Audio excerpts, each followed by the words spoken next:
You will be hearing a few of the classical peace chants dating from the very ancient Vedic tradition. The first chant, praise to the gods, may we hear what is auspicious. May we see with our eyes what is auspicious. And with firm limbed bodies, may we celebrate your excellences, and so may we spend the lifespan allotted to us by the gods.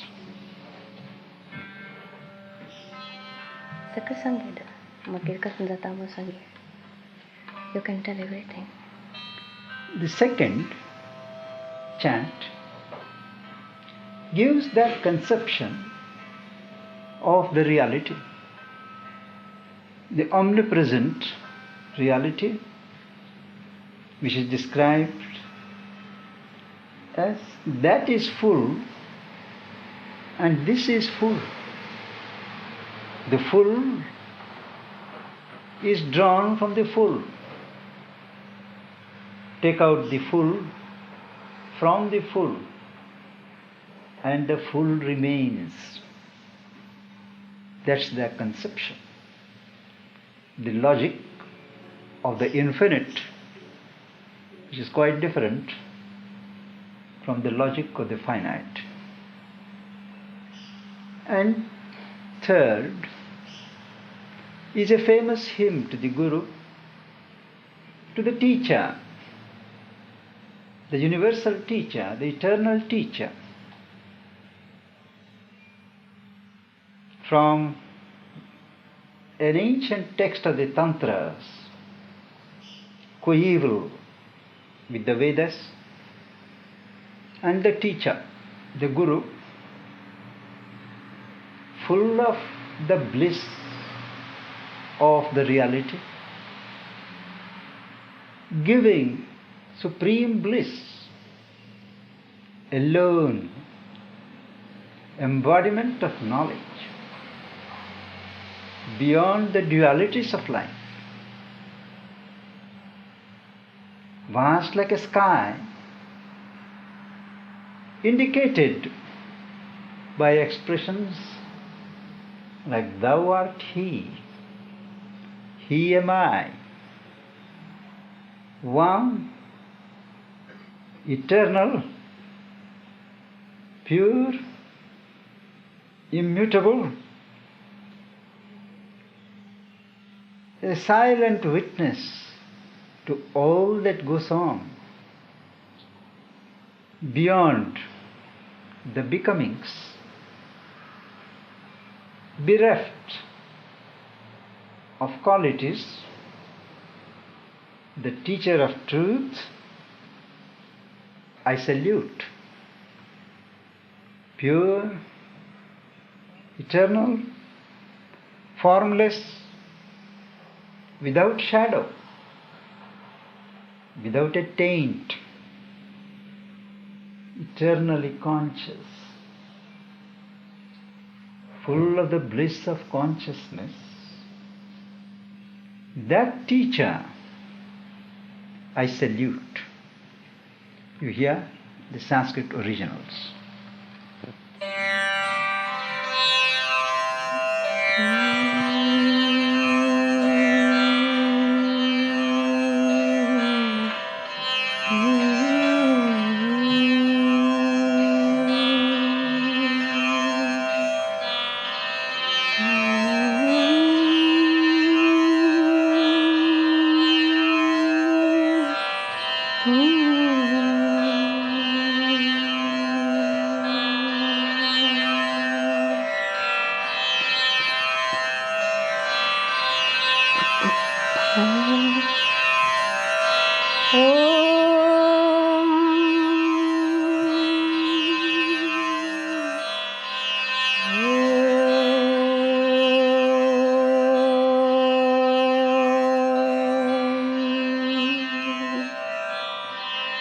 भद्रं कर्णेभिः शृणुयाम देवाः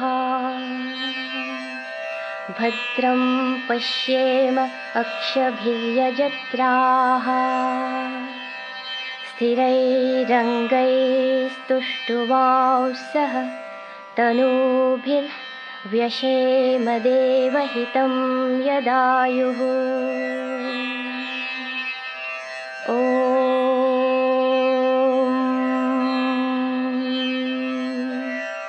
शान्ति शान्ति शान्तिः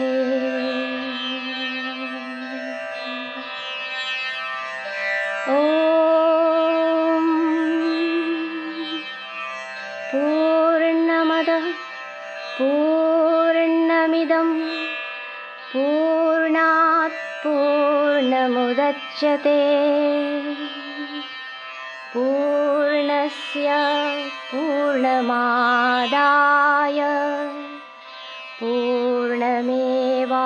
पूर्णमेवावतिष्यते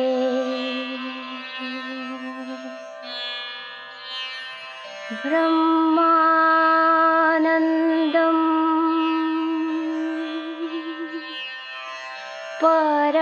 परमसुखदं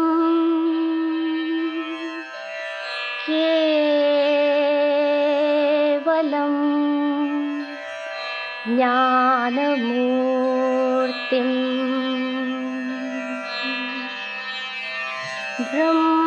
ब्रह्मानन्दं परमसुखदं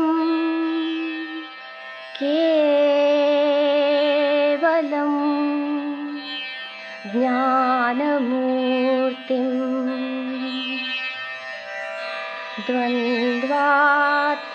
द्वन्द्वातीतं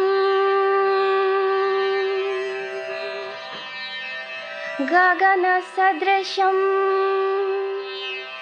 तत्त्वमस्यादिलक्ष्यम् एकं नित्यं विमलमचलम्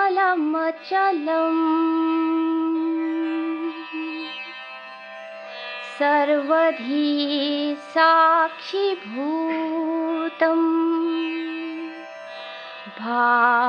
भावातीतं त्रिगुणरहितं सद्गुरुं तं नमामि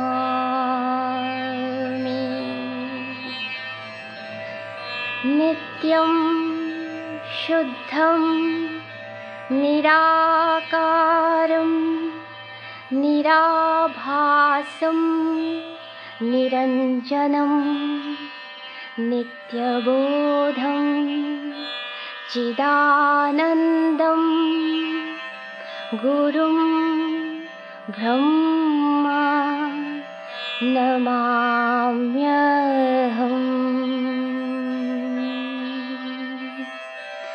ॐ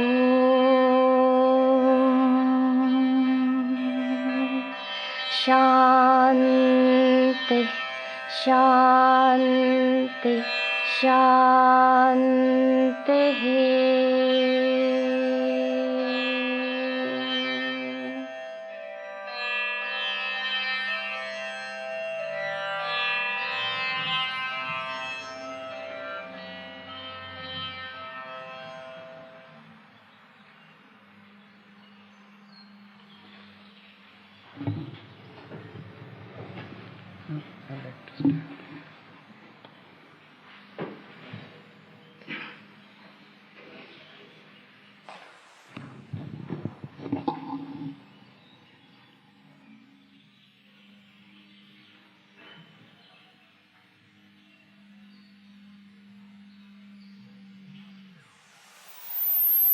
Consider it as a special blessing of God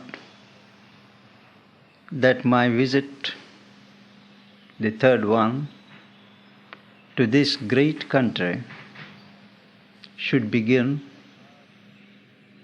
with our meeting here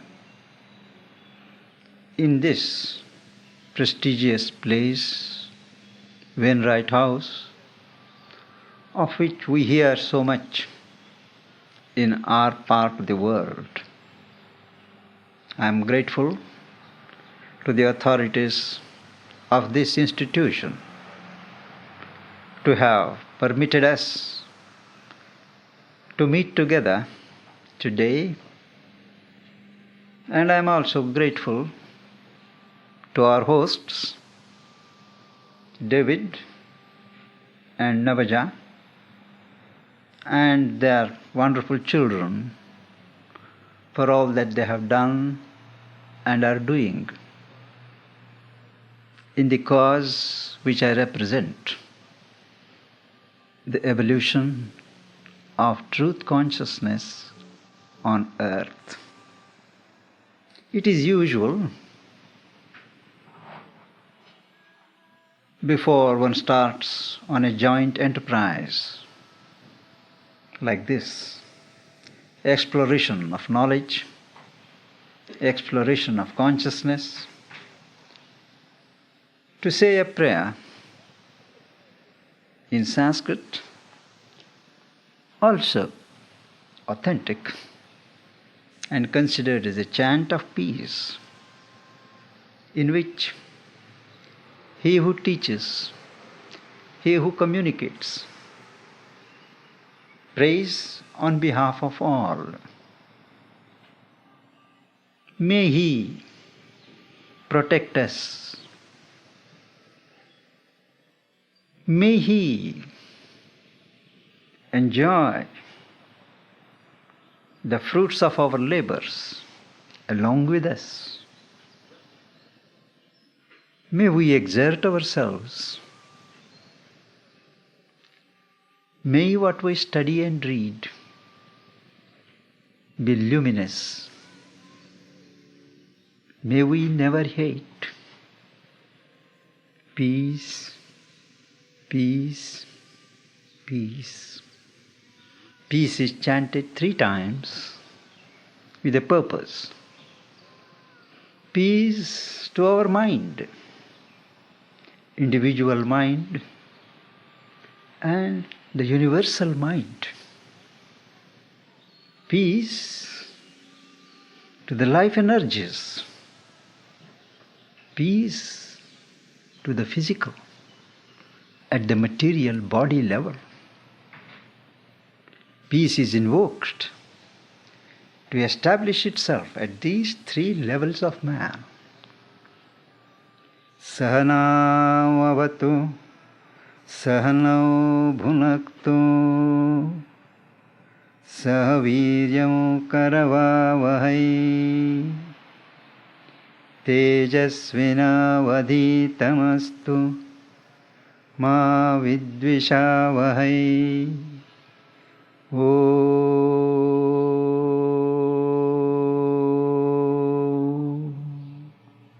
Shanti,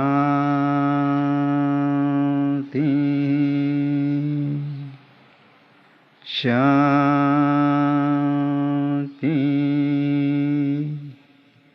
Shanti.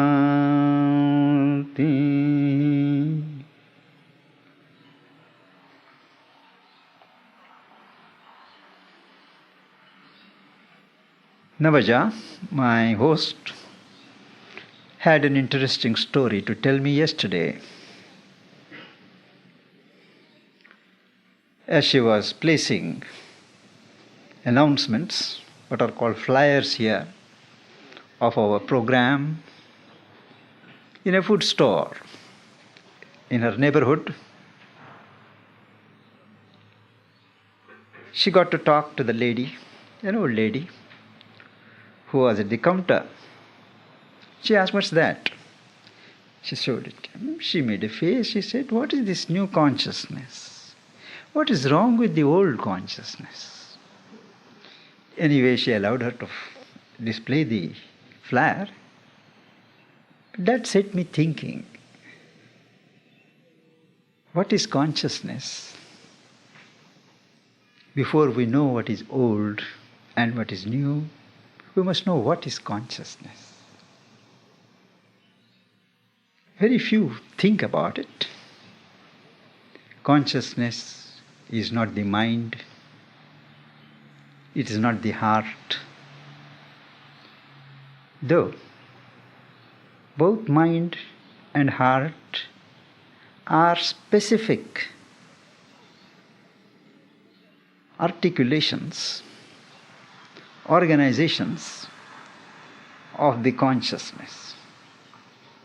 Consciousness is something, a faculty that is self-aware, something that is aware of itself. There is nothing in this universe which is not aware of itself, knows that it exists. Self-aware and all-aware. Aware of what is around, that is consciousness. And this consciousness is spread out in the universe and beyond. It is not organized in the same way.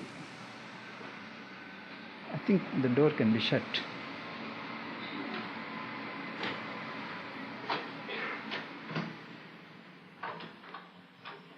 The same wavelength, same intensity everywhere.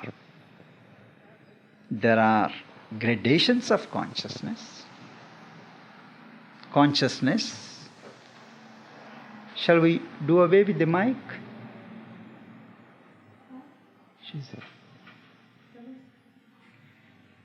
There is a consciousness in a stone. There is a consciousness in a plant, in the mic. Only it is differently organized than the consciousness in me and you. But on that account, we can't say it has no consciousness.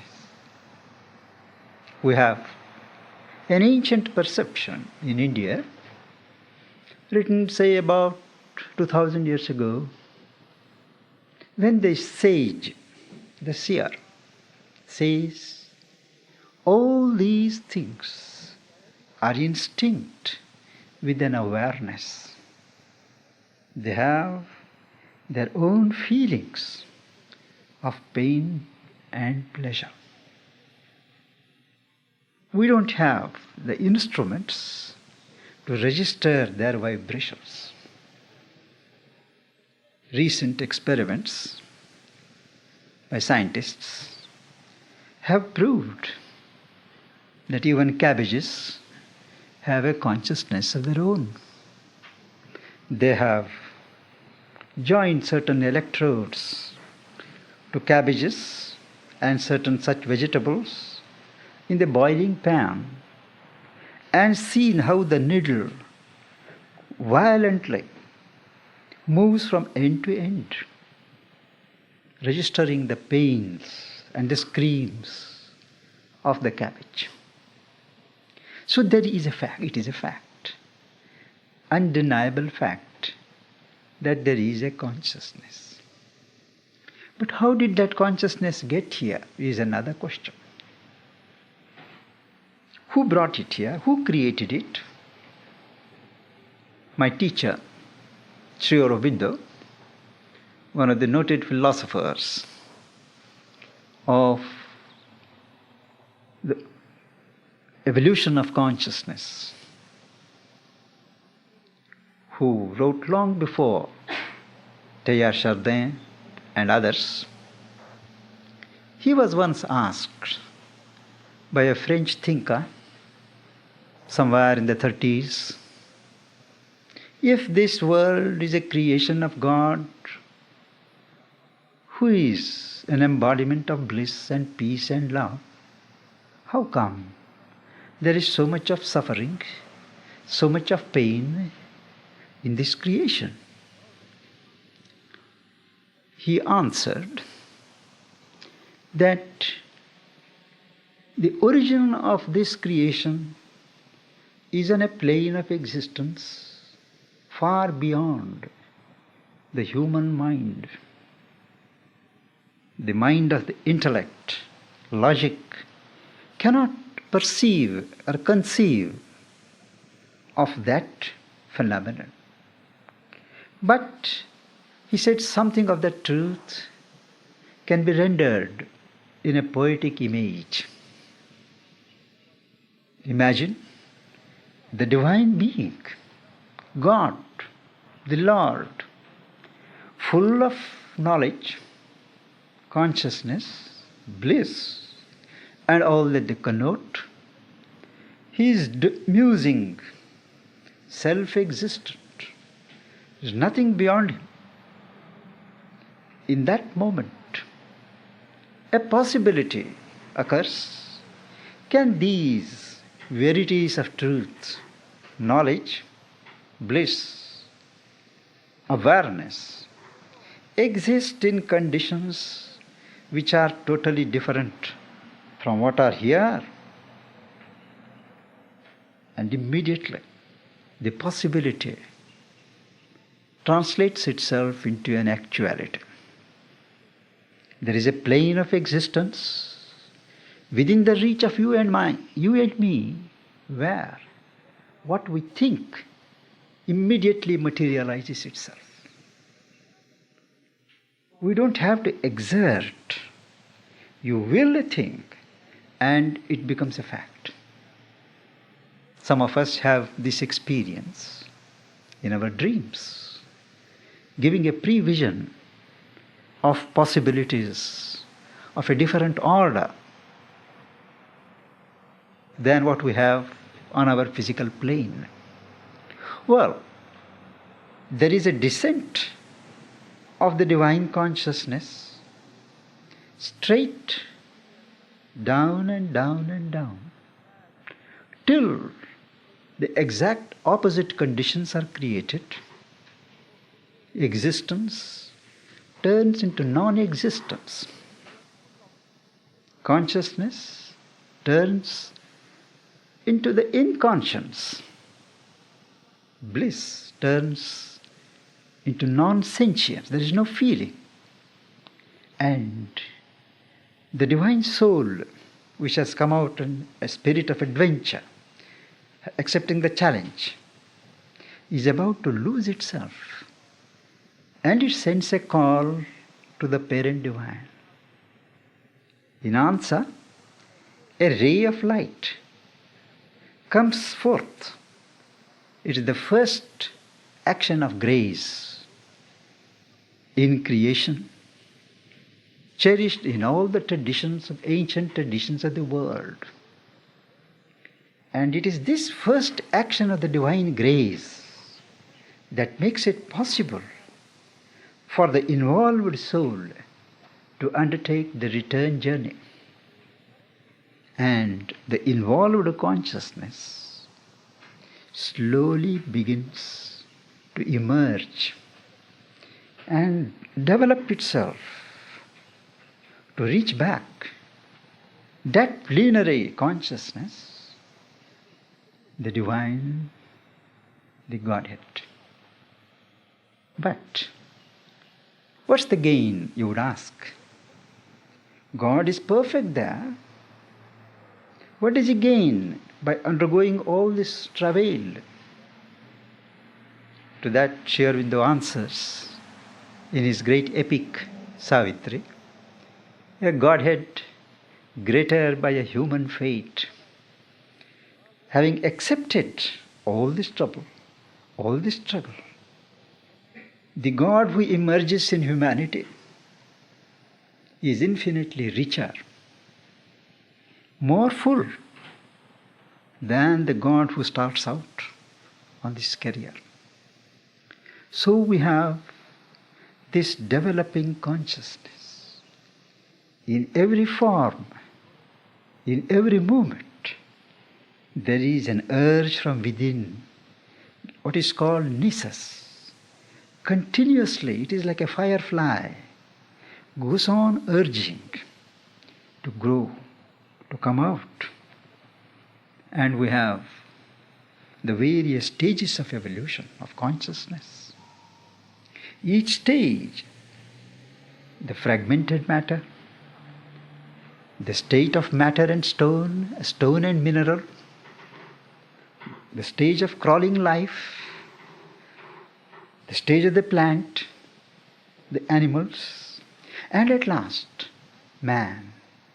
Man is the first creature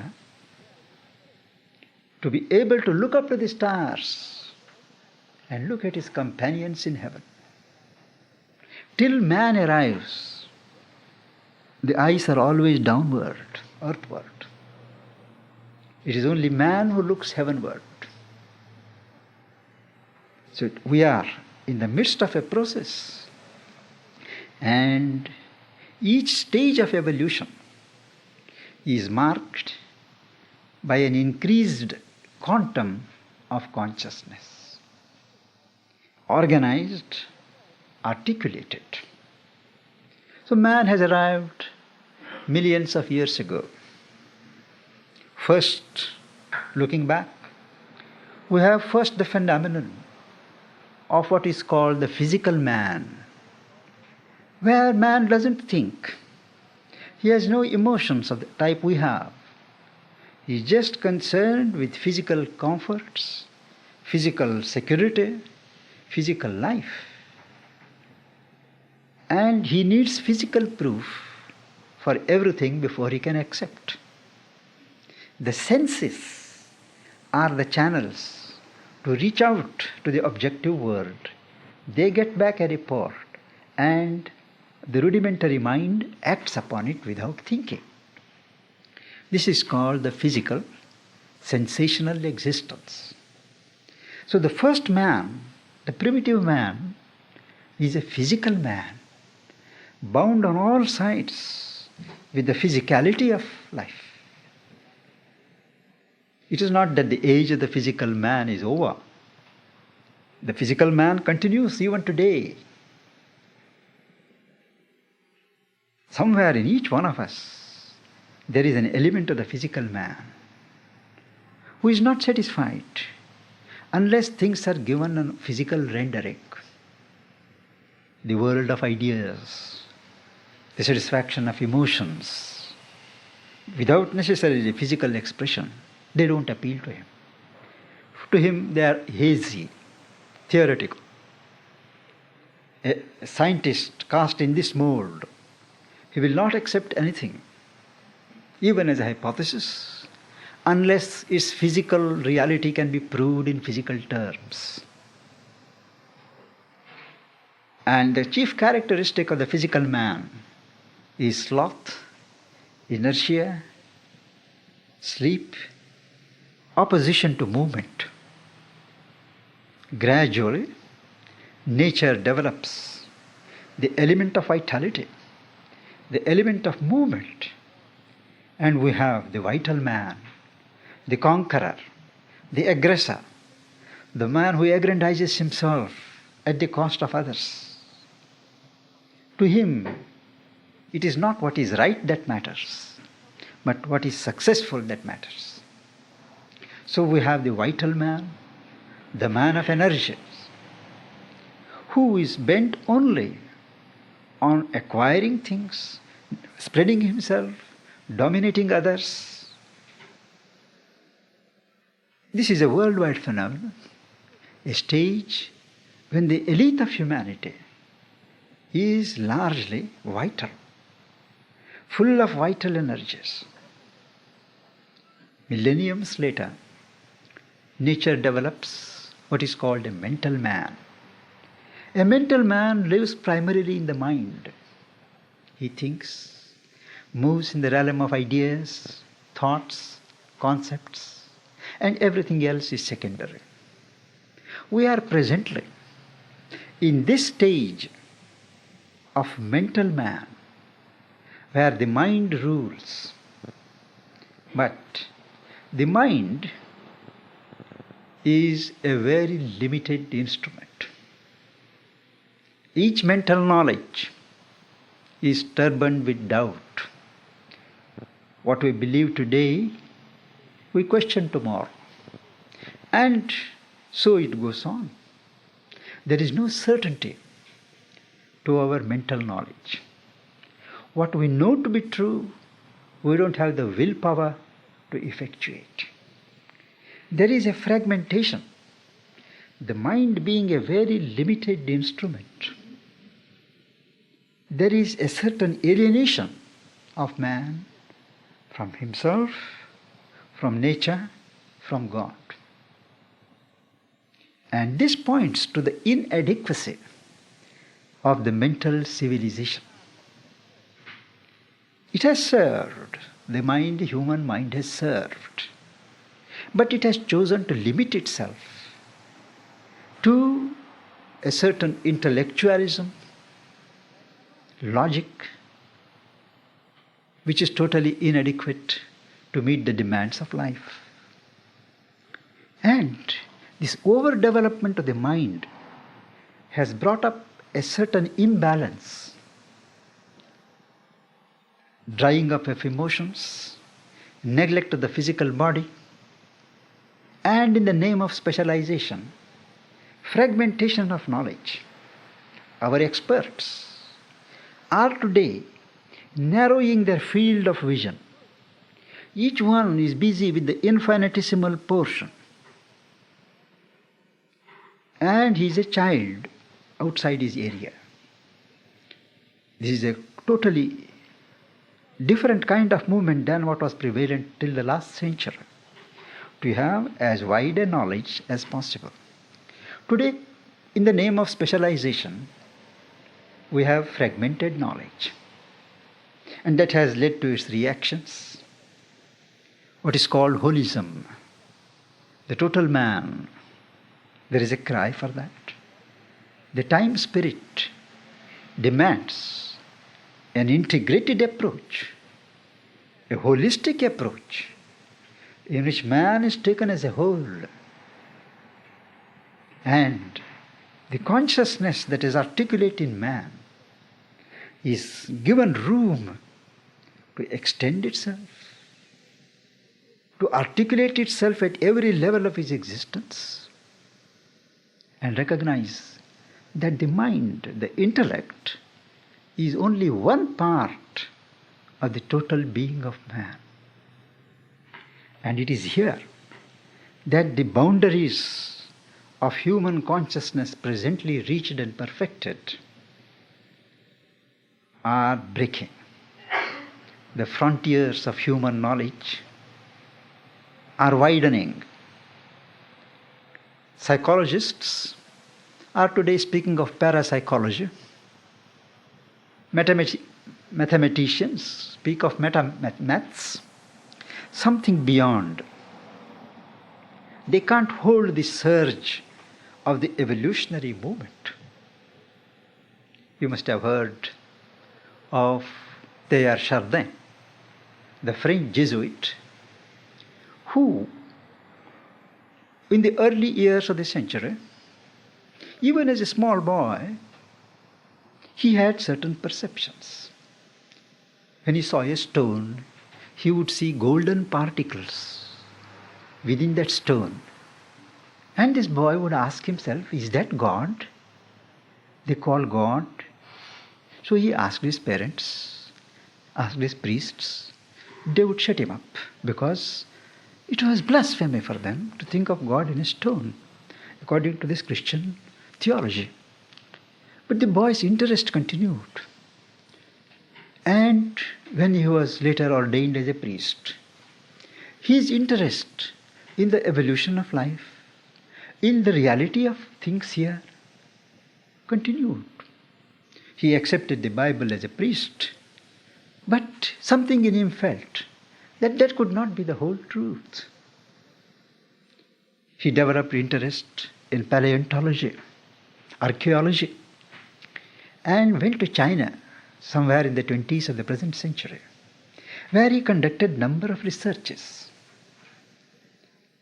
And when those research materials were coordinated, tabulated, his church superiors refused permission to let them be published because they were totally contrary to the Christian dogma. Then he came to the United States. He stayed in New York for 6 years. Had his notes, manuscripts given to friends. And after his death, somewhere in the 55, 56, I believe, they are being translated in English. First they were published in French because he was a Frenchman. And then translated in English. And the work is still on. The basic knowledge that he has gained is this. In this universe, there is a mighty consciousness that is striving to organize itself, formulate itself at higher and higher levels. First, it organizes itself as a lithosphere, the sphere of stone. Later, that consciousness enters into what you may call the biosphere in the form of life energy. Third comes the sphere, the range of the noosphere, the mind. But that's not the end. He says, we are now at an omega point. Omega point is the optimum point at which all the mental energies of man are converging into a point from where the consciousness will take a leap. And at that point, he says, I do not know how, but the world will become one. Man will become one. And man will become something more than a man. Beyond the noosphere is the Christosphere. In the body of Christ, man will become something more than a man. Now there is a controversy among scholars. What does he mean by Christosphere, the body of Christ? Is it in terms of the Christian dogma that it is beyond earth in some heaven? Then what about non-Christians? Or does he mean the essential Christ, the divinity, which can be here and which has to be here, the divine consciousness embodied on earth? I believe there is no firm agreement among scholars of Chardin on this point. But Sri Aurobindo is very explicit, definite. He says the kingdom of God has to be established here on earth. Man is of earth, not of heaven. Heaven we have possessed in our heights, but the earth we have still to possess and equate both earth and heaven. God has in his heavens, but here he has to manifest. He has a passage, a beautiful passage in his magnum opus, The Life Divine, in which he says, the animal is satisfied with the modicum of its necessities. The gods are content with their splendors in heaven. It is given only to man to be always dissatisfied. He is never satisfied. There is a divine unease, always moving forward. For that, he says, man is the greatest of living beings. And this, he envisages that we have come to a stage, whether we are willing or not, we are under pressures from all sides to break out of our ego walls. The walls erected by our mind enslaved to desire and ego.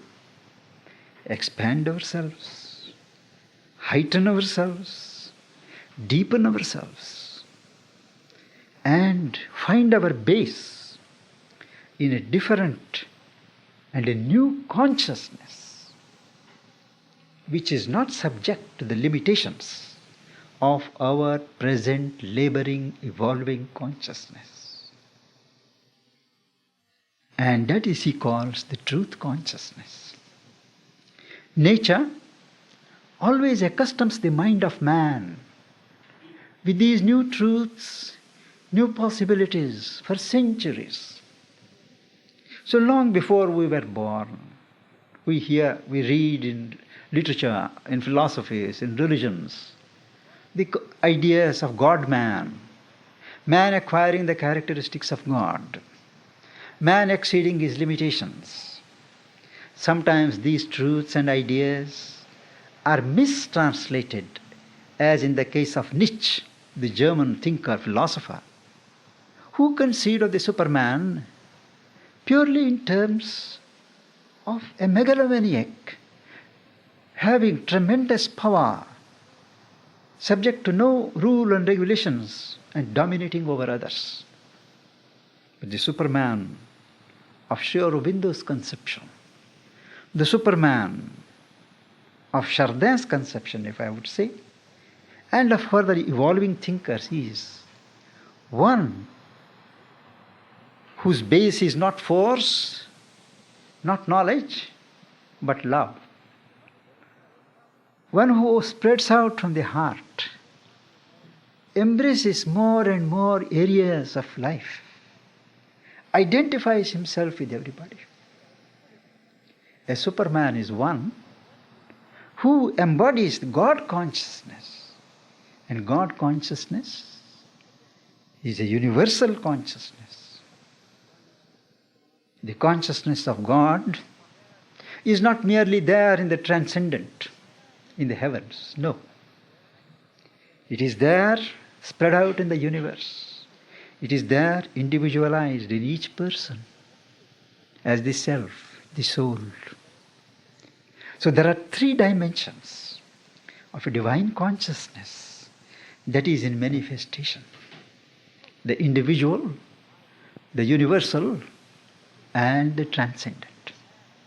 And man will acquire his full stature only when he develops these dimensions of consciousness, opens into these domains of consciousness.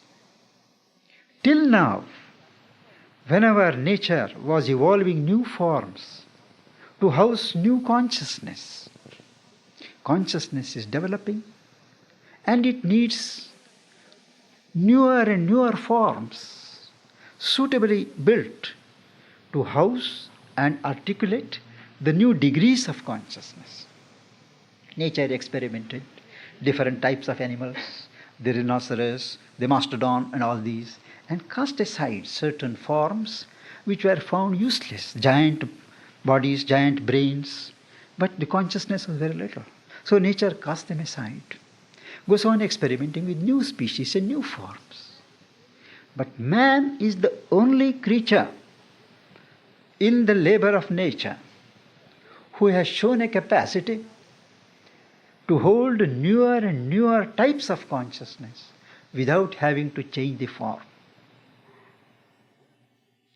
Holding it, I can be a physical man, I can be a vital man, I can be a mental man, I can be a spiritual man, I can be a God man. What is it? I don't have to change my form. The inner consciousness gets different. So man has come to stay. Man is not going to be cast aside by nature. There is no danger, I assure you, for human species, whatever the hydrogen bombs or the neuron bombs. Man has come to stay. And both God and nature will see that man lives. Only man has to take steps to keep pace with the evolutionary movement. If I choose to stick and stay where I am, refuse to progress, refuse the call of nature in the higher sense, well, I am left behind. But I am not just left behind. Circumstances so shape around me that I am compelled to rethink. Shocks, struggles, sufferings, they whip me into activity. Thinking, why? Why should I suffer? What is it? I take steps to differently organize myself. Outer conditions can't be changed very much.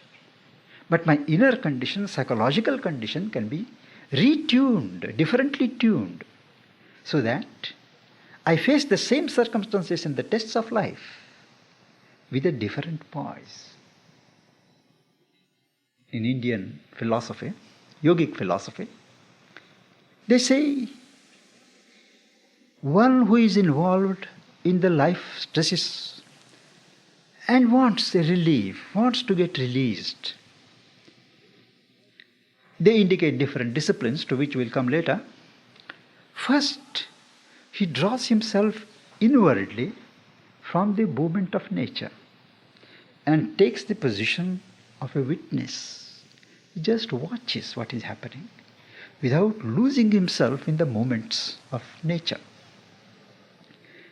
This witness poise gradually is replaced by a poise of equality. Anything good or bad, success or failure, you accept with a certain equanimity of mind. That these are things that have to be faced. No undue elation, no undue depression, but a tranquility. And this later develops into a certain poise of joy in whatever the conditions, failures or success, good or bad. There is the same capacity to draw the sap of life, to enjoy life from both the positive and the negative. That's the acme of human consciousness, reached in what is called a spiritual man. A man who has released the springs of the spirit in himself. He is not poised in the mind, but allows the spirit, the truth of himself, to articulate itself in life. We speak of the spirit. What is spirit? Spirit has to be distinguished from spirits. Spirits are disembodied elements, free from the physical body, which are active in the atmosphere. We call them ghosts, we call them ghouls, and so on. But a spirit is the truth of things. When all form and movement is left on the surface, what remains is an immutable, unchanging, eternal reality. And that is the spirit, the truth of things, which makes it possible for forms to endure and to live. And that spirit, Sri Aurobindo says, is the soul of matter. Matter is the robe of the spirit. Matter is not opposed to the spirit. It is a wrong approach to make a distinction between this world and that, between earth and heaven, between God and this universe. In a splendid aphorism, he says, "Reject not this universe, O lover of God, for soon thou shalt find that the universe is the body of thy God." That's the approach. That's the perspective. Life is one. Mind is one. The self, the soul is one. The body, the matter is one. And where the truth is one, the mind introduces a duality and division. So we have to go beyond the mind. Please note that I don't say that you have to give up the mind. The mind, the reason, the intellect have to be lifted up. Govern ourselves by a higher reason and not a lower reason. A lower reason, a lower intellect always decides things what is right and wrong, referring to our personal interests, to my desire, to my egoistic preferences. But a higher reason decides things according to the intrinsic truth of things, without referring whether they promote my happiness and pleasure, whether they are harmful to my immediate interests. What is the thing in itself? What is the truth of it? So man has come to a stage, he has passed the kindergarten of reason. Today, everything is pressing him to open to the workings of a new faculty of consciousness that is waiting beyond the lid of the intellect in what is called an Upanishad, a revealed text in India. There is a hymn praying to the sun god, "O God, remove that golden lid which veils thy face, so that I may regard you face to face." The reality is veiled by the brightest image of the mind. It is the golden lid. The leaden chains of matter have to be unloosed, have to be loosened. Also the golden chains are no less to be loosened. So man is today on the verge of crossing beyond the mind, entering what I call the realm of new consciousness. And what is the content of this new consciousness? Unity. Unity with all. Harmony. Knowledge. Unerring knowledge. That knowledge does not admit of doubt. And irresistible power. A power that is not lame as our power is. A knowledge that is powerful, a power that is full of knowledge. And greatest of all, love. Love is not something emotional. True love does not depend upon outer reasons, physical beauty, material convenience, and whatever human factors. Those factors may excite the meeting, but the love is independent of circumstances. Human love is a parody of true divine love, which is the soul of the new consciousness. One loves, the mother used to say, because one can't help loving. There is one truth. In one of the Upanishads, it is said, one loves the wife not because of the wife, but because of the self. One loves the son not because of the son, but because of the self, and so on. That is the one divine reality. God, who is in me as the self, is also sitting there in your body as the self.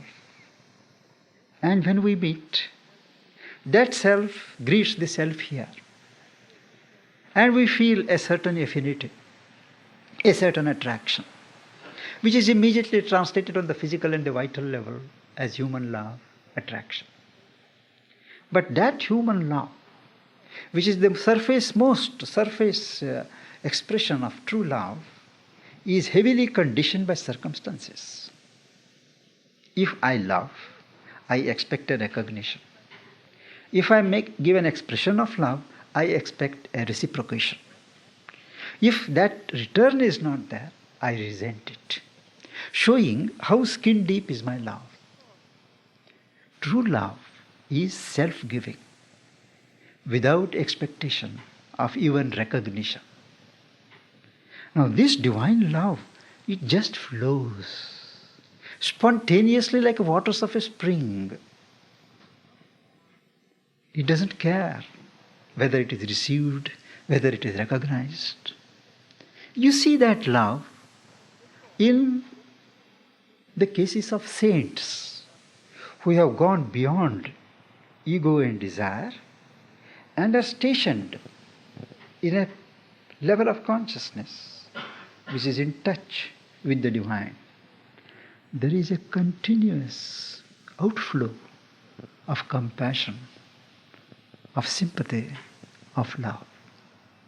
Now these solitary instances, what are called the sentinels of the spirit, the saints and men of God, they are nature's reminders to us all of the possibilities which are open to all. It is not that there will be a few saints and we will continue to worship them. No. Each one of us has the possibility of becoming one of those types. And one has to awaken, to embody and dynamize this power of love, divine love, before one can enter into the new consciousness proper. Love is the soul, everything else comes afterwards. And for this purpose, to enter into the workings of new consciousness, to embody the characteristic workings of the new force, there is a discipline, a multifold discipline that is required, into which we will come later. Consciousness, wherever there is consciousness, there is a force. Power. Consciousness is not an important self-awareness. It is something that is self-dynamic and active. Power, force, is consciousness itself as force, as power. And wherever there is this new consciousness, the power of unity, the force of love, the force of harmony begin to manifest. And the future of man, the future of this world, political world, points only to that the solutions of our problems, innumerable as they are, will come and can come only when we grow into the new consciousness that is waiting at our doors. Number of thinkers, advanced mind of humanity, representing the advanced mind of humanity, they have opened to this truth, expressed it in their writings, organized it in their lives, and are taking steps to draw like-minded people who accept this approach, who feel the need for this approach. And we have what are called number of New Age experiments, New Age communities. But they all proceed from the level of the mind. And to that extent, they are limited by the vision of the mind. At times it is religious, limited by the religious formations. At times it is economic, at times it is political. But they all are thinking of one world, one humanity, but based on their terms. A thinker in Russia or China can think of nothing else except finding the solution to the problems of humanity on the basis of communism. Elsewhere they will speak of socialism. Elsewhere they will speak of a religious revival. But all these are old panaceas which have been tried and found wanting. Nature experiments, man experiments, and each one has been exposed to be inadequate. A state of things, a state of consciousness, which includes all the best that has evolved, but goes beyond. That's the call. The call is for an integrated man, a whole man, but a whole man in a whole society. But they have also built and perfected a practical discipline to work out this scheme in each individual life. And that can be done not on a hilltop, not in a monastery, not in an ashram, but where you are, New York, in London, in Chicago, wherever you are, you have to work it out. Nature has placed you, God has placed you in circumstances which are most suited to your personal evolution. And it is there that you start from where you are. So this is spiritual life brought to the door of the common man. Each one has to start where he is. This is called the integral discipline, integral perfection, achieved by an integral yoga. Yoga is only a name for yoga, literally means union. Union with what? Not with something there, but with the reality here. Union with your own truth. And the means, the techniques that lead to that union, that is called yoga. All the various disciplines, like the postures, asanas, breathings, knowledge, philosophies, devotion, all these are elements, necessary elements in building that in path to integral perfection. Perfection of man in a perfect society. And that's what the new consciousness or the new age means. I think we can continue it after our break, lunch break. But now I would like to invite questions on what we have discussed. The practical side, how we are to do it, what we are expected to do it, I will take up in the next session. But now I would like you to ask me questions and let us have a dialogue, because there are so many conceptions and misconceptions, particularly in the West, regarding what is yoga, what is religion, what is spirituality, what is God, what is mind, what is tantra. These are all flooded with misconceptions. And every time I come to the West, these are the same questions asked by different people. So before we go further, I would like to clear the ground, and you should feel free to ask me any question. Thank you.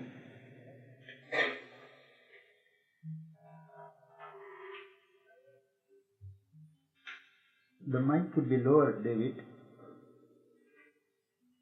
I couldn't say that there is some feeling that we're aiming for some general union of great spirituality among all people.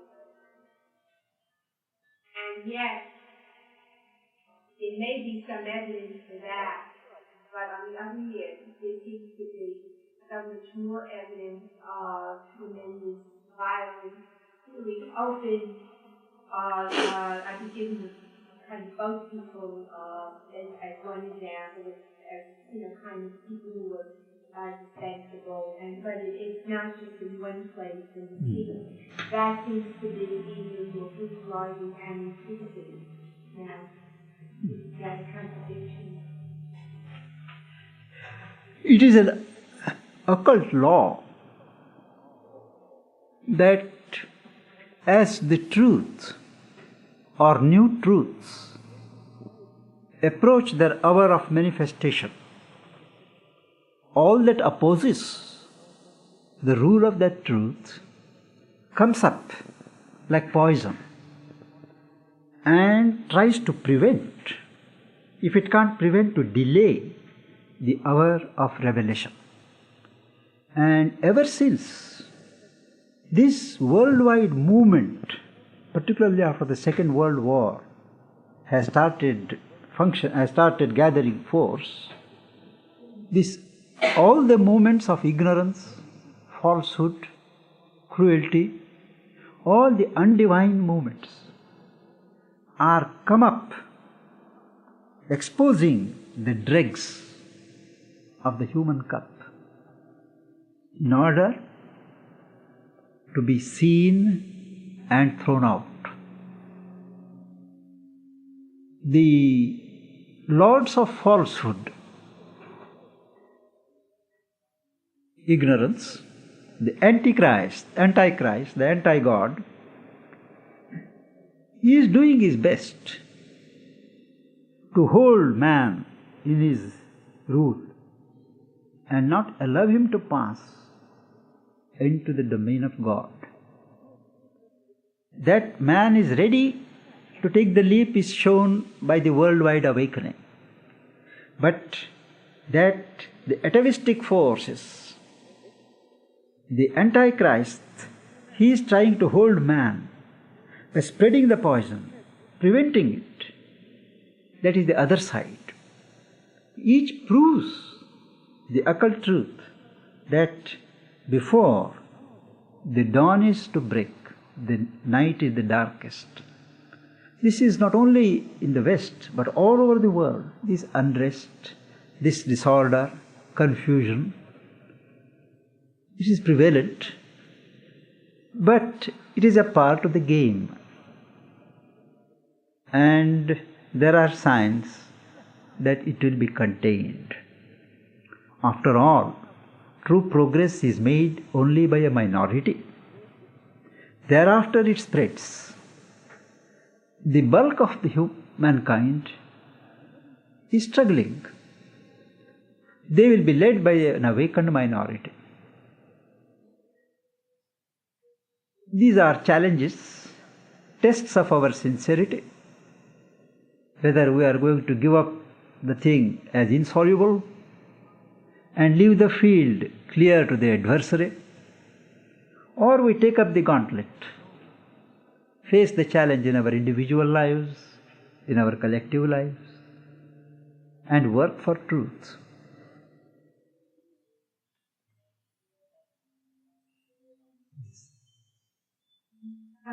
You said that the spirit is the soul of matter. And I'd like to ask you, what is the relationship between soul and spirit, or the difference? The spirit, which is another name for consciousness, is prior. It organizes itself in the form of matter. Consciousness, congealed, concretized, is matter. Do I make myself clear? Yes, yes. Spirit solidified in physical terms, that is matter. Yes. Soul is a concentration of consciousness. In a body, there is a general pervasion of consciousness. But here the soul is a particular concentration in a more intense degree, so that it can guide the rest, it can lead the rest. So the divinity functions through this concentration. There may be electricity everywhere, but there are certain concentrated points. They are the soul. Focusing points. That is the soul. It is a spark of God. That's the soul is what's connected. Yes. And the general thing is a pervasion of God. Yes. Yes, please. My question was, do you foresee a new world order after this evolutionary step is made, whereby divisions, arbitrary divisions such as boundaries between countries and race and religions will dissolve, and there'll be kind of a new oneness? It will be gradual, but it is inevitable. Does everybody understand that question that was just asked? I'm not sure the people in the back could hear. I just walked around. Yes, it is good, sir. And I shall repeat the question. After this, I will repeat any question, and that could be phrased again. Louder, I guess.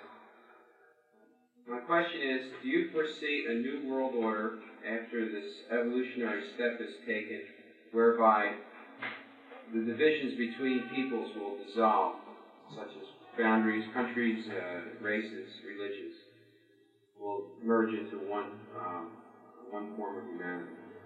You perceive a new world order in which divisions will be dissolved and all will be one. Definitely so.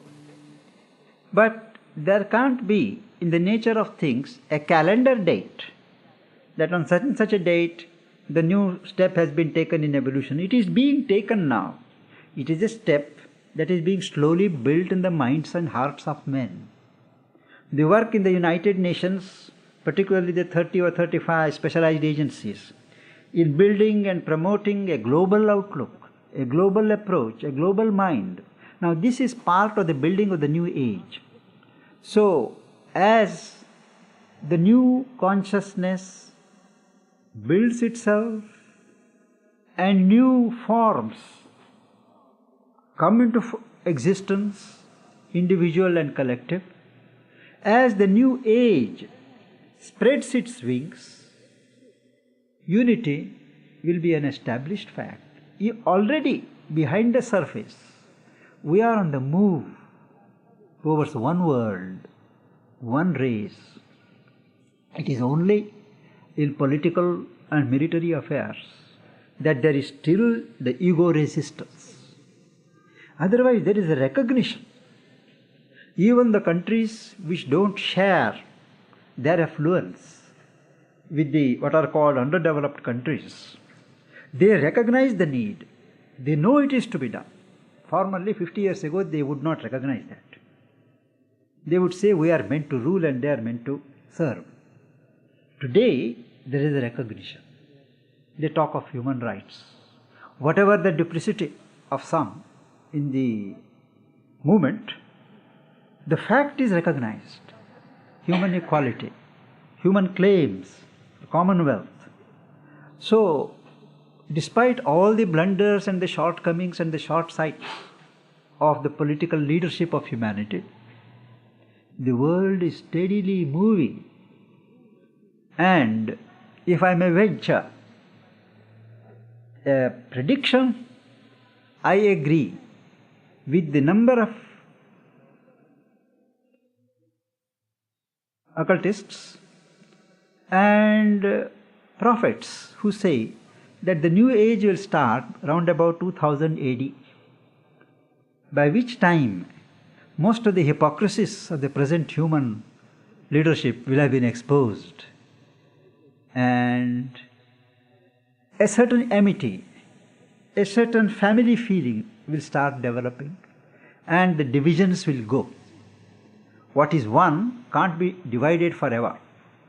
Truth of life, truth of form, truth of consciousness, all these will be recognized. Only the world is not going to be a unitary state in which there will be one government and everybody will be a department or a province. No. It will be a kind of federation of the world's peoples. Each people, each society having its own characteristic genius in expression, but all joining together for the common weal. It is one of the fundamental requirements of the new age that the present political and economic, religious and other divisions must go, and they will go.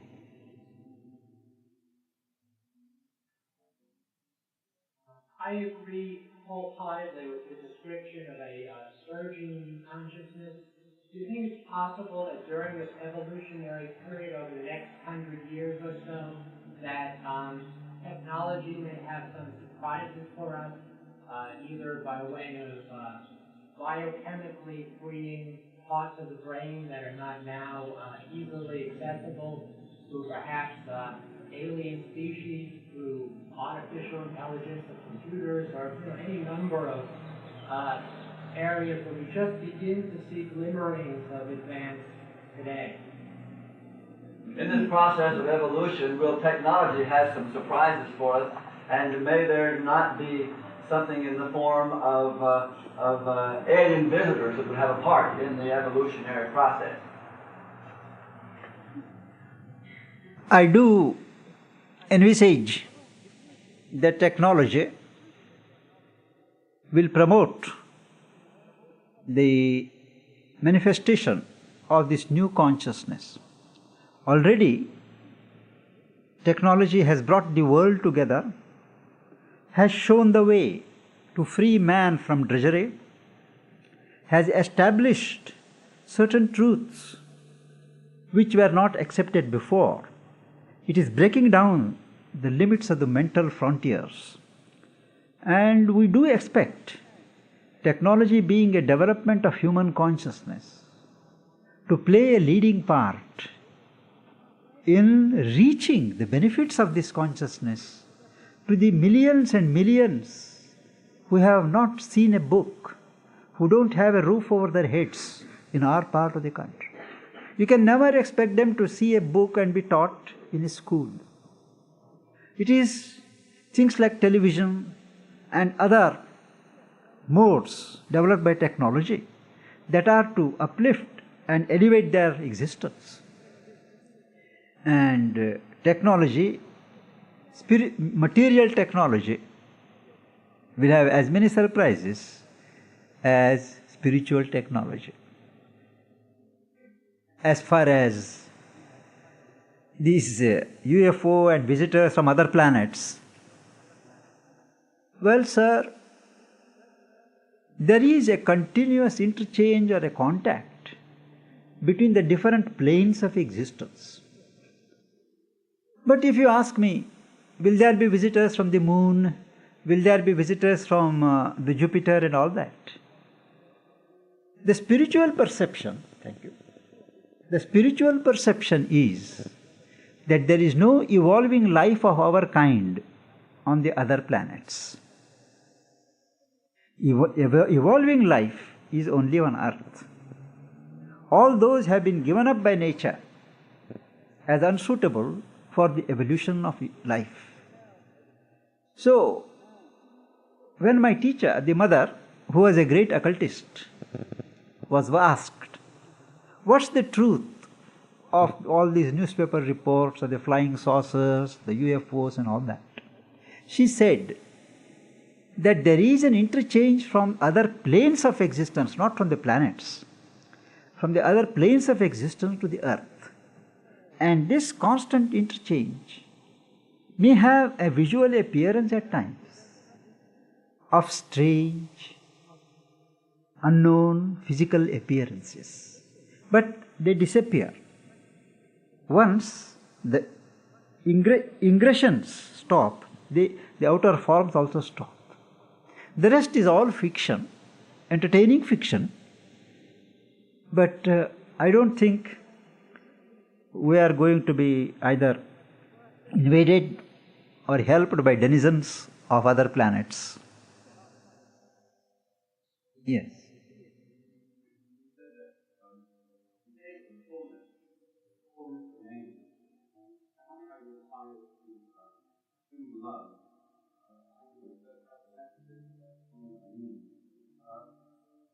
My children take my love, I can still, it still is there. They can take as much as they want. Yes. And so they can take as much as they want. But it's very difficult for me to see how an adult can maintain this fullness without getting some adult love in return. I'm a biologist, and I agree generally with evolution. Different is ontogeny recapitulates phylogeny, and that if you look at human fetus, you see stages. You said that the stages are physical man, vital man, and mental man, and so on. It seems to me that what you might respond, that how the fullness is maintained in adult, is that God that maintains fullness. But doesn't that sort of deny this evolution that we've gone through, physical, the vital, and so on? That, in effect, isn't it appropriate for a person to expect that fullness will, in fact, be maintained by other human beings? How can fullness really remain without being completed given some of the aspects of evolution and the experiences of human life?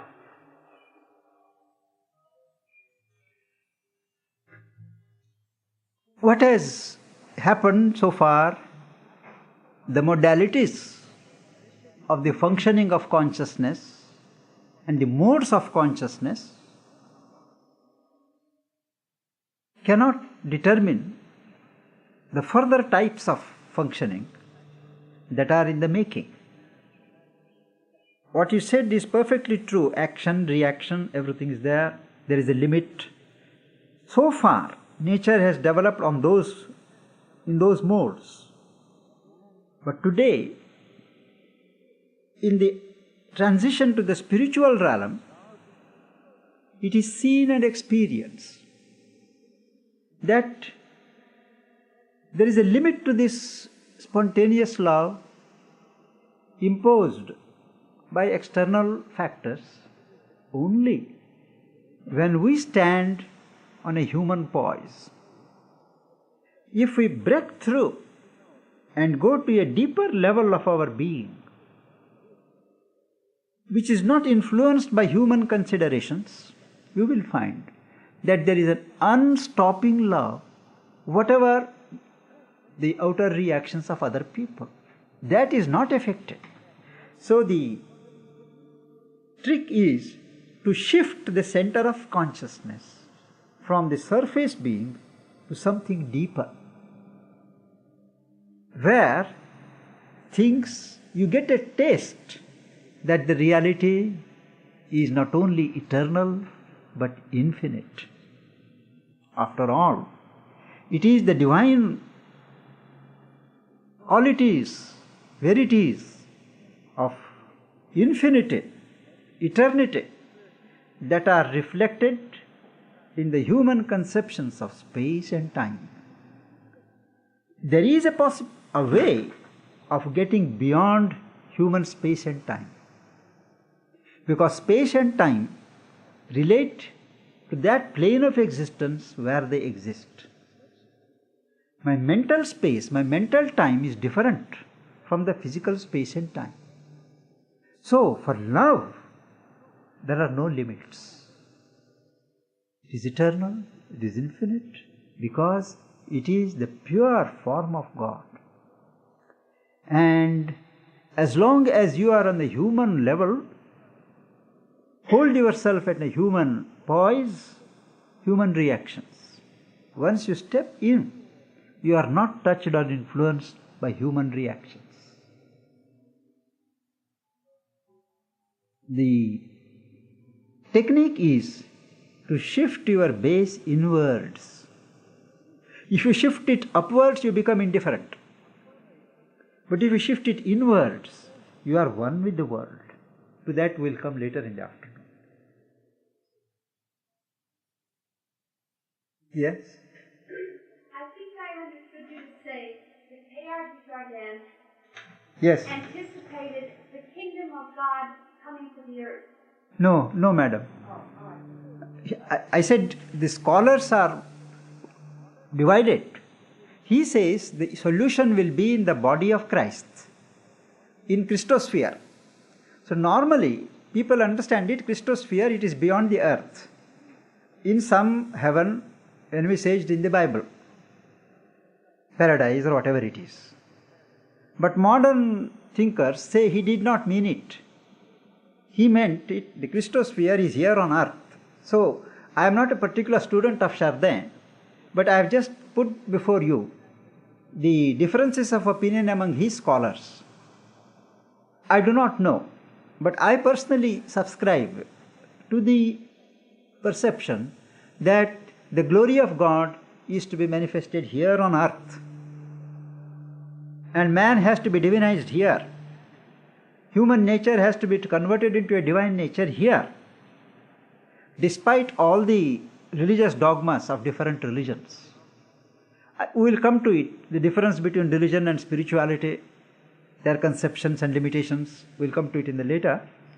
But Sri Aurobindo, whose tradition I follow, says it is to be here on earth. Earth is the chosen field for manifestation of God.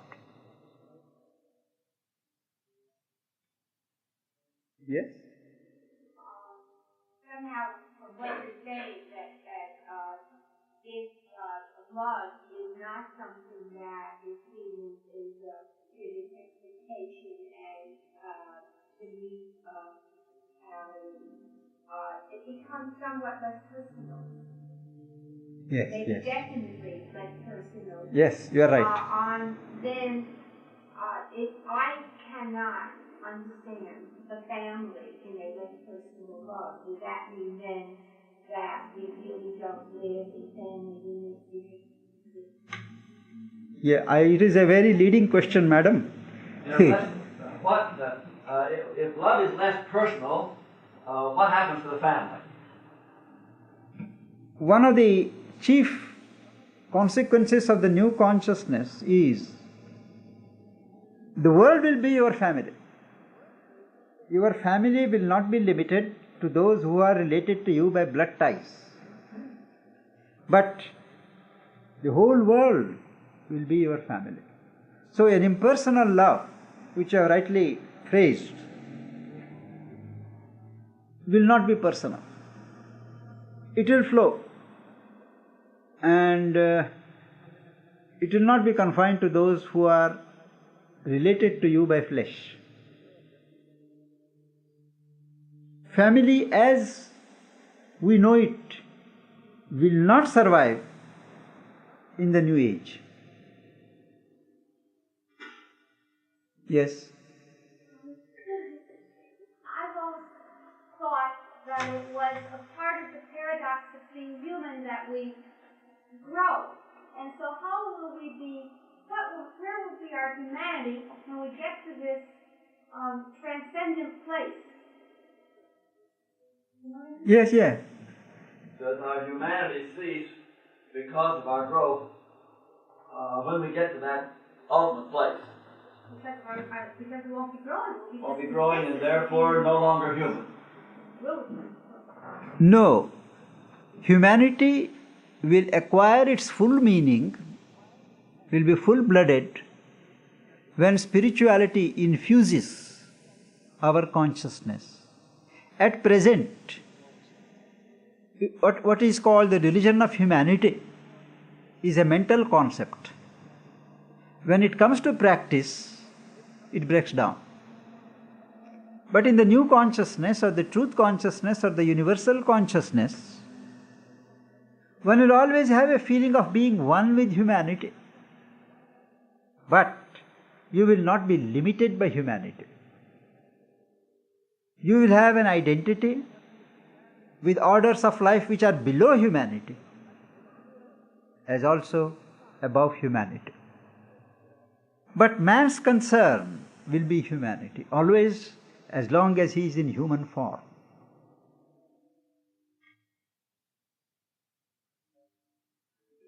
Is non-attachment to material goods necessary for a truly spiritual life? Is non-attachment to goods necessary for a truly spiritual life? Non-attachment,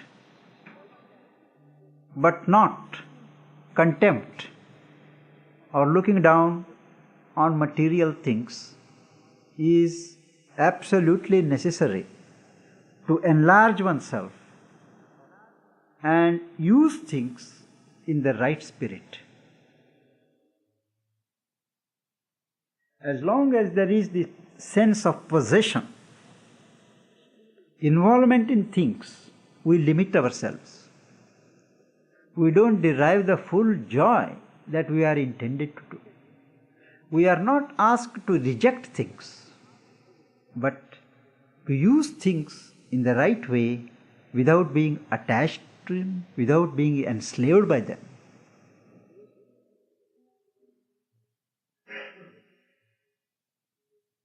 Yes. I understood you to say that the fulfillment, the evolution will occur on Earth. Do you mean that all humanity in a general consciousness form or the individual consciousness? Because obviously some of us will die before we have reached that state. I heard you say that evolution occurs on Earth. Do you mean that this takes place individually or collectively? Because certainly some of us will die before it's completed. Evolution has its high points in the individual. A number of like-minded individuals wherever they are situate, they constitute the progressive collectivity. But the key is in the individual. What each individual contributes is not lost when he dies. That is taken up in the sum total of the general evolutionary movement.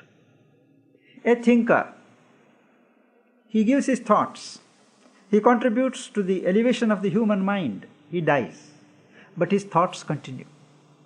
Similarly, the state of consciousness that you and I build in our life, it is never lost to humanity. It is absorbed in the general movement. And the whole of humanity as such will never be transformed or divinized. There will always be levels of gradation of evolution. Even as today, man has reached a high degree of mental development, mental culture, fineness. But there are gradations of humanity which are yet to be touched by mental enlightenment. So, a new grade will be added. A new step in the ladder will be added of an elite or an advanced section of humanity which function from a spiritual level and not from the mental level.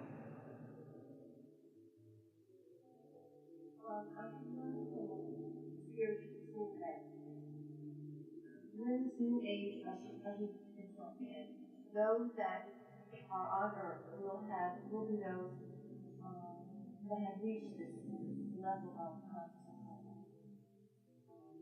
Those that have expanded their consciousness spiritually. And further after that, those who reincarnate will not do so on earth, because the earth will be at a certain level of consciousness. And they will therefore reincarnate on other planets and other solar systems who will be in the level of consciousness of the souls at that time. How do you feel about this? I've heard that evolution is to reach its fulfillment here on Earth, and that future incarnations would take place elsewhere. How do you feel about that? When and as the new consciousness, what I call the Gnostic consciousness or the truth consciousness, begins to manifest and organize itself on earth, it is only those who have equipped themselves, prepared themselves by breaking their limitations of ego and division, who will benefit the most. The benefit to the others will be indirect. So it is not that everybody will share in the direct effects of the manifestation. Beyond a certain minority of people who are awake and who have worked, who done the homework, and who can absorb the new vibrations, the rest will have an indirect elevation of their consciousness. Now these people, fortunate few, who embody that new consciousness, when they leave the body, it is in the cosmic intention that they come back and work for the spread of that consciousness, make others fit. They will not be taken by the Supreme Creator to some other planets. No, the field is here. Every spiritually liberated man who accepts this world has to come back to this world till the last man is saved, till the last man is uplifted. So each person will have to come. And the legend of Buddha, you must have known that Gautam Buddha, he realized that state of nirvana. Nirvana is a state of utter peace, utter silence. When he was about to step into the land of nirvana, he looks behind, sees the human suffering, and he takes a vow never to step into that land till there is one man left who is still suffering. That has been the ideal of spiritual activists. Those who seek to save their souls, they cancel themselves from the list of existence and they disappear into the immutable. That is another matter. But those who are awake and want to participate in the divine manifestation, in building the glory of God on earth, there is no end to their labors. They have to come again and again and work. Yes. Do you expect Aurobindo to reincarnate? Why not? Or he achieved a moksha and he won't come back? No. He did not believe in moksha in that sense.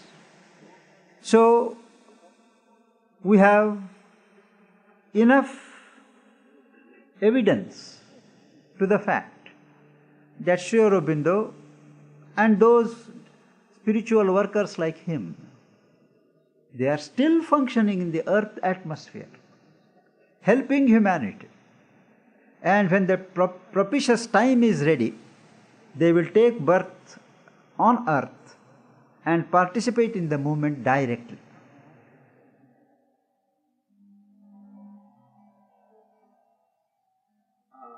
Traditional religions usually preach something on the order of hell or negative aspects.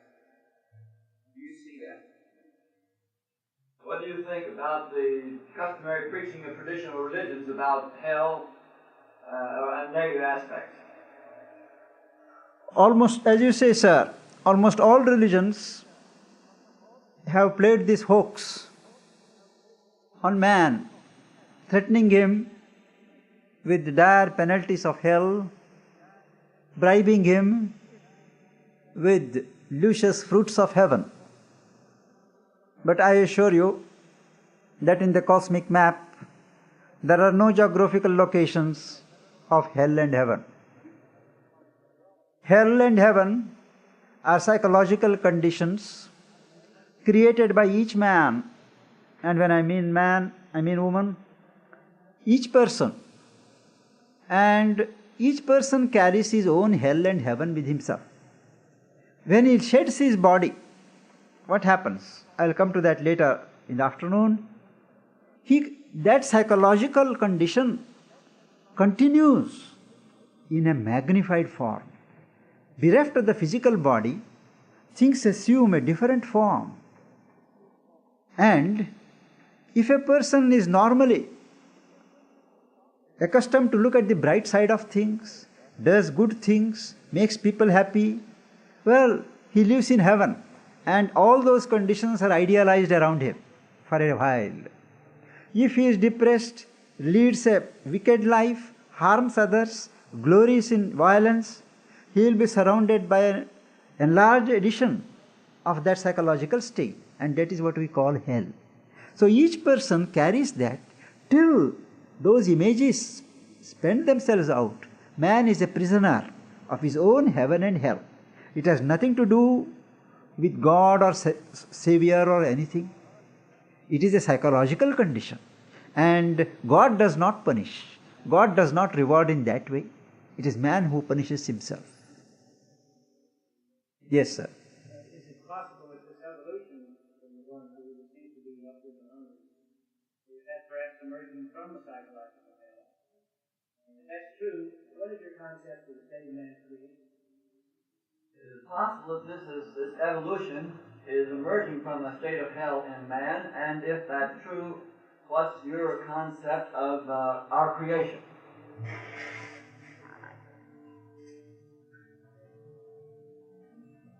In a sense, yes. Because this evolution of the earth is proceeding from a state of ignorance, complete ignorance, to a state of plenary knowledge. This ignorance is the original sin. This ignorance is hell. And we are emerging from that state of darkness, from that state of ignorance, limitation, bondage, to a liberation into a state of knowledge, state of bliss. And our conception of evolution is, it is a movement of the universe to liberate itself from the hold of ignorance into plenary knowledge and splendor which we attribute to God. I think part of your question implied, was there some kind of a fall from a state of bliss, an early state of bliss? No. It is the fall, if at all, is a deviation from the sense of unity to a sense of division. It is purely a philosophical conception that the original divine soul which came down, it lost its sense of unity with the divine. And that became the seed of ignorance. That in that sense it can be a fall. I would say it was a departure, deviation. We are recovering slowly our sense of unity with God, with everything. But there is no sin characterizing the fall. Sin is an ethical conception which arises as human mind progresses from animality towards divinity. I have one more question. There is another one. Yes, yeah. There have been a lot of people talking about books written about receiving information from other levels. Do you believe this is possible and there are people doing this? I was gesturing, motioning to the man in the back about our lunch and all that. Would you say the question again, please? There's been a lot of talks and books written about people receiving knowledge and information from outer levels. And I'd like to know what you think about that. What do you think about people who receive messages from beyond this physical order? It is a fact and not a fact. There are levels of existence beyond our physical world where there are many spirits. Spirits are unembodied entities, what they call the gnomes, the elves and the dwarfs. And also they are original inhabitants of those planes. They have their own part to play in the cosmic movement, universal movement. But there are certain disembodied spirits, that is men or women who have died. Their spirits are active there. And they want to interfere with the lives of men on earth. Some are benevolent spirits, some are malevolent spirits, but they are not divine. They are of our level, only without the load of the physical body. And through mediums, through automatic writing and some such thing, they dictate messages, not all of which are true, the bulk of which are not true. They are their own imaginations, own perversions, own deviations and deformations. A few are able to throw certain truths, but they are so much clothed with non-truths that it becomes dangerous to follow these messages. Though, as I said, there are cases, the genuine guidance, genuine guides, genuine benevolent spirits, which have love for humanity and they put across helpful messages. But by and large, it is a very risky business to believe in everything that is so transmitted.